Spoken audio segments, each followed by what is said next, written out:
don't know if you can see it in there, this cheap Pilot that I put in there, the top snapped when I was getting it out. So now I gotta figure out a way to retrieve that.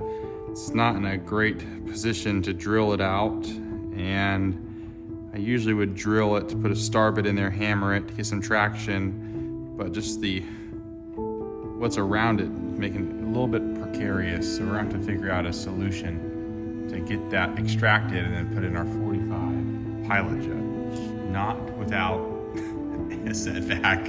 As always, seems like something always happens on just an old bike that's been sitting for a while.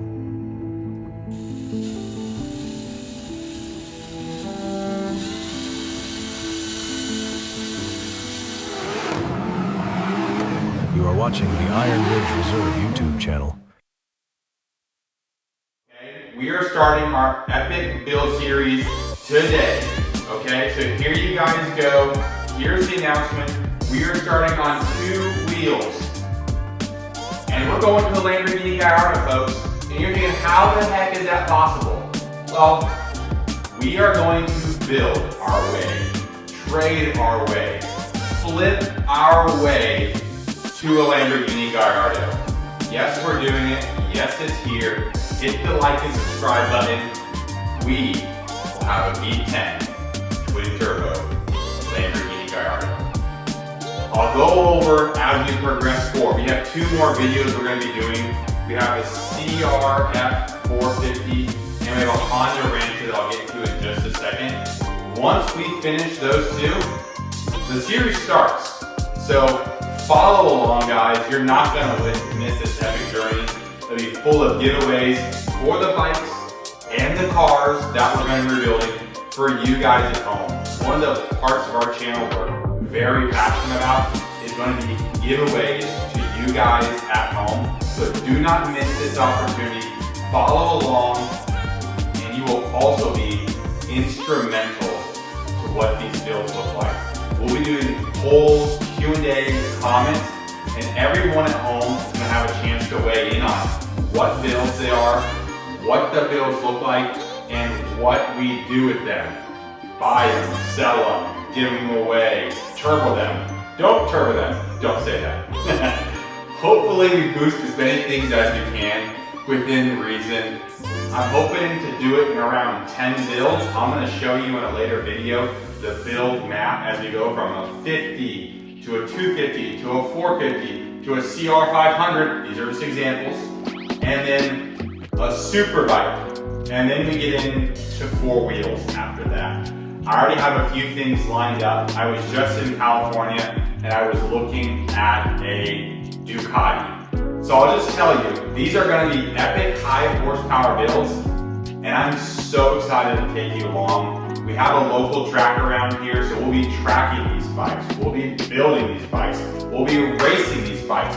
Everything you see on this channel, it's not going in the garage. It's going on the track. It's going on the dirt. We are gonna ride it, maybe wreck it, and rebuild it again. Do not miss this. You guys might just find yourself walking away with a pretty epic build that you inspired at home. So I'm so excited. Again, hit the like, hit the subscribe, and let me know down below as we're getting to this in the next couple of weeks, what builds do you want to see? It might just be yours. So let's get into it. I'll take you to the whiteboard, tell you where we're at, and let's waste no time and get to this CR450, right? Let's get this thing going. And this year, about 2 weeks, that's the goal. So right around mid-January, late January, we are starting our build series from 2 boosted wheels, 50cc, all the way up to hopefully 1,000 plus horsepower. And V10, love baby. So that's where we're going. And I am so excited. Somewhere through that journey, builds, giveaways for you guys at home. Thank you so much already. Each and every one of you means so much. And I'm so thankful for every single piece of activity and love on the channel so far. Thank you guys. Let's build something great. together. So we're gonna start on the CRF450X today. All we're doing is going over the jetting, getting the needle set. Everything else on this bike is absolutely dialed. Then we're gonna go to our Honda Rancher. This thing is a problem, guys. We have frame damage. We're gonna have to dive into this. This thing, it's a mess. It was ticking like a clock. I've already relatched the valves, put new fluids in it. I've replaced all the plastics, replaced the screen. This thing was sank, maybe darn near the Titanic for all I know, but it looks mint, apart from some frame damage that we're gonna need to fix. So that's what the next two videos are gonna look like. And then we are going and launching this series. So let us know in the comments, what builds do you want to see? Let's waste no more time and get to it. So today, rejetting the carb as I mentioned, and we gotta change the needle location. So we'll go through that. These are the specifications from FMF. So we're gonna get this dialed in. We got 165 main, a 45 pilot, the needle on the 4th position. So you go 1, 2, 3, 4 down, you start from the top. And our fuel screw at somewhere between 1 and an 8th and 1 and a 4th. So we'll get all that done. It is late here, so we may or may not start it up, but we're in the country, folks. If we want to start it at 12 a.m. tonight, we're starting at 12 a.m. Let's go, get on the bike, get this thing dialed. So this is it, 2007 CRF450X. This bike was in some serious disrepair when I got it. Rebuilt by yours truly right here at Iron Ridge Reserve. The only thing this bike needs to be absolutely beautiful, I mean, look at all this. It's just some final jetting. I relied on some of the forums. It runs fine, but I like things to run perfect. So I reached out to FMF, and that's when they sent us the specs just to get it dialed in. It makes me feel a lot better about things. So we are gonna go in, take this apart, and then see how she runs. I also have a video of this on our shorts, so you can go down. I think it's one of the first things we posted, and check that short out on the channel. If you have any questions about this bike or what we've done, let me know in the comments below. I'd love to hear from you guys. On the last video, you would have seen where I took out the 2-stroke carb. Much different process on those. You can pretty much just pull them right out. They almost fall on your lap, it feels like, compared to 4-strokes here, where they're kind of tucked behind the frame. The engine's bigger, it's hard to get out. So we're gonna have to remove the seat and remove the tank.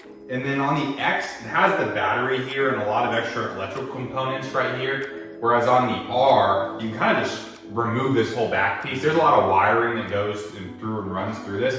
So we're just gonna loosen the bolts and kind of lay it down gently, and then we'll be able to pull the carb up from here. So let's take that, I'll hit it on a time lapse so you can kind of see the process of us removing and get everything out.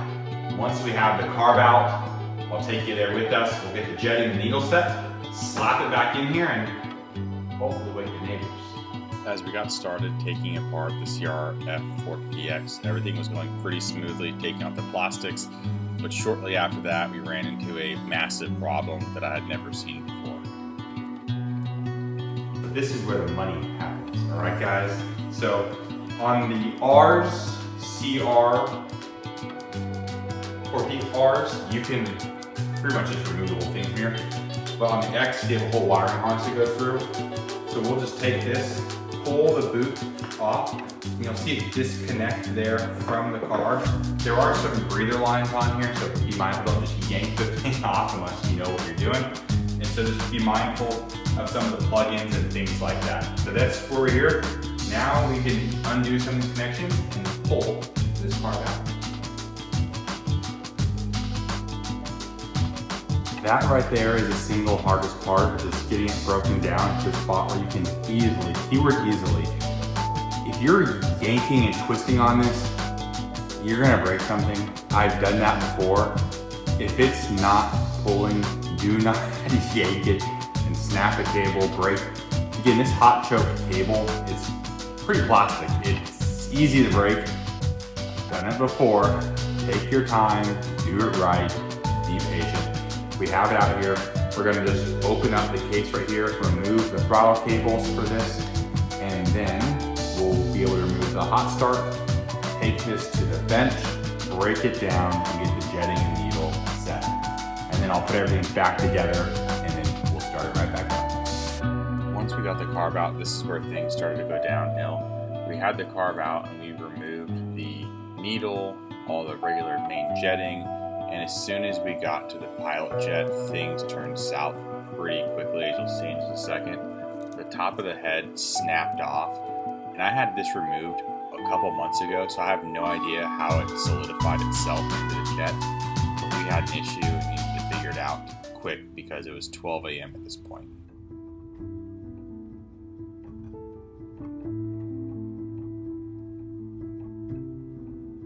I don't know if you can see it in there. This cheap pilot that I put in there, the top snapped when I was getting it out. So now I gotta figure out a way to retrieve that. It's not in a great position to drill it out. And I usually would drill it to put a star bit in there, hammer it to get some traction. But just what's around it making it a little bit precarious. So we're gonna have to figure out a solution to get that extracted and then put in our 45 pilot jet. Not without a setback. As always, seems like something always happens on just an old bike that's been sitting for a while.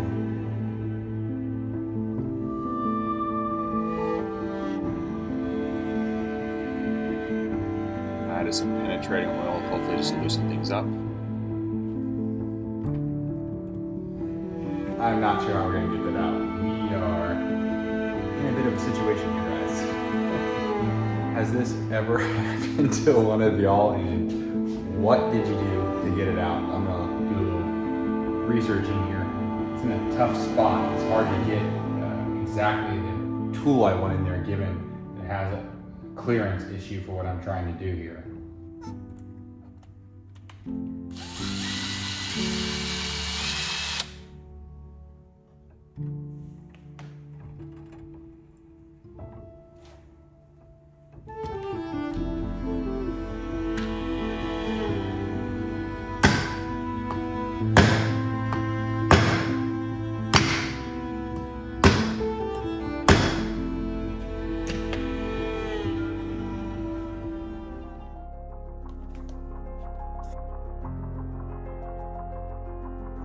I think we might have got it.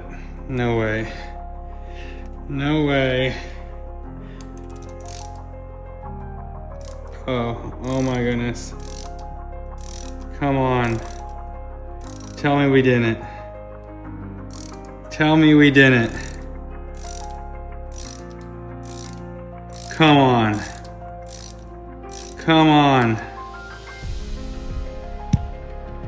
At this point, it was 1 a.m. and I was determined to not go to bed undefeated, and thankfully it paid off.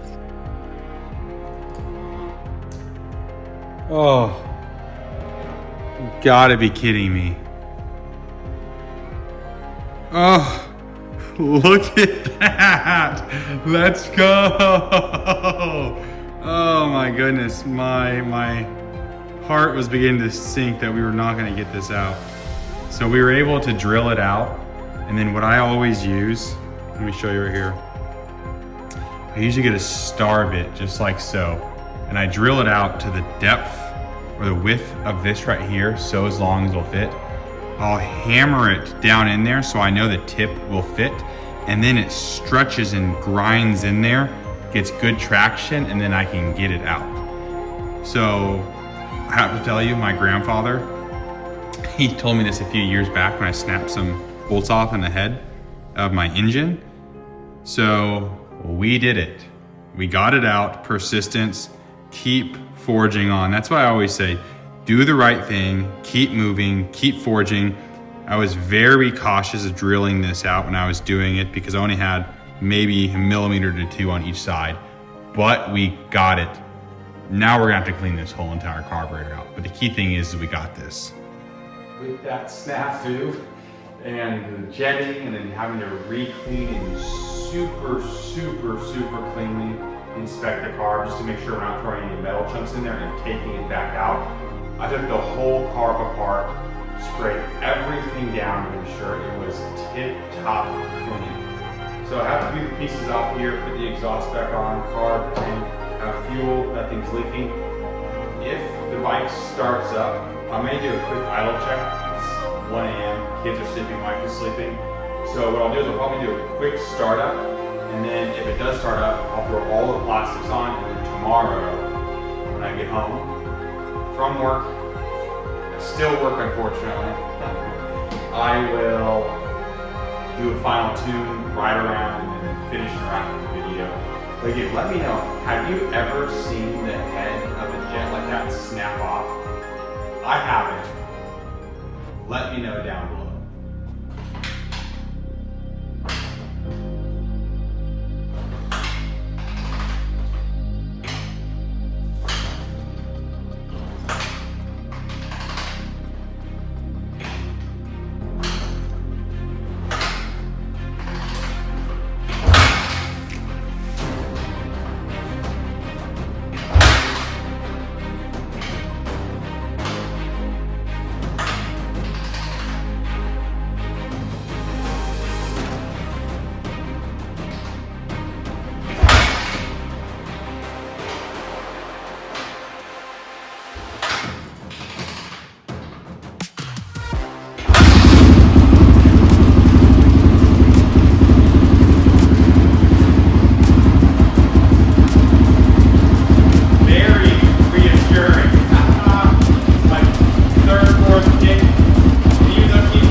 Put her on the choke and just see how she goes.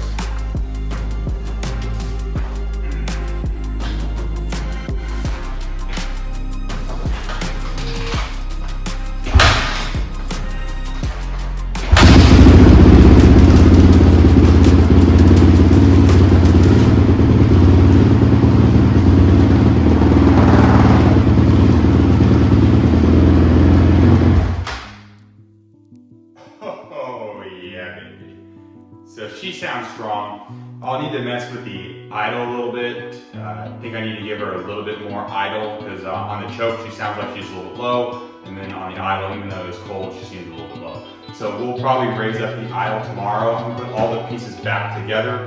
We'll catch you back in the morning, and thank you for watching so far. Again, let me know, have you ever seen a jet snap like that? I haven't. Hopefully it's the last time, but I'm glad we're able to fix it. Take one thing at a time. Think about it. Don't make any drastic decisions when you have something like that happen. Just sit and think about it. I'm thankful we were able to get it extracted and get the carb completely cleaned out. And this bike should be ripping tomorrow. So let's go ahead and get it back together. So we got this bike all dialed in. I've been ripping it pretty aggressively today, and she is ready to roll. The only thing we had to do is do our idle screw up about 150 RPMs. So we did that. Now she's ready to rip. Our fuel screw is on 1 1/4 because that was sea level or 300 feet. I said if we're doing 1 1/8 or 1 1/4, I'm doing 1 1/4. So we have it here. She's ready to rip. I'll start her up and then we'll do a little rip on the road right here.